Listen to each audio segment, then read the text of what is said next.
Pemirsa, kita awali informasi pertama untuk hari ini.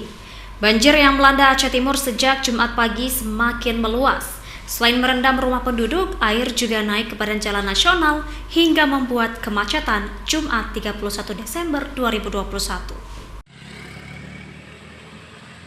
Meski curah hujan mulai menurun, namun kondisi banjir yang melanda Aceh Timur semakin meluas. Hingga Jumat sore banjir merendam 8 kecamatan. 5 kecamatan terparah diantaranya Kecamatan Indra Makmur, Sungai Raya, Rantau Perlak, Birembayum, dan Rantau Selamat. Sementara kecamatan lain yang juga tergenang banjir yakni Idi Tunong, Idi Raya, Juluk, dan Nur Salam. Untuk mengevakuasi korban banjir, warga terpaksa membuat rakit darurat dari drum plastik. Warga khawatir air semakin naik jika hujan tidak reda.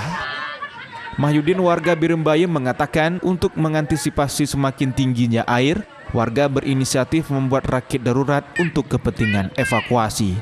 Evakuasi melaluinya, karena bantuan lain anaknya lah ada. Iya. Berarti sejauh ini bantuan dari pemerintah belum ada, Pak? Belum, jadi mau tidak mau ya harus rakit kilo lah. Ya, oke. Baik, Pak. Terima kasih. Sedangkan di Kecamatan Sungai Raya, air telah menggenangi badan jalan lintas Sumatera dengan ketinggian 50 cm lebih. Akibatnya arus lalu lintas sempat macet hingga beberapa jam. Pengemudi tidak berani melintas karena air mengalir deras di badan jalan. Pengemudi baru berani melintas setelah dipandu warga setempat. Badan Penanggulangan Bencana Daerah Aceh Timur terus melakukan upaya penanggulangan korban banjir. Dari Kabupaten Aceh Timur, Ismail Abda, iNews melaporkan.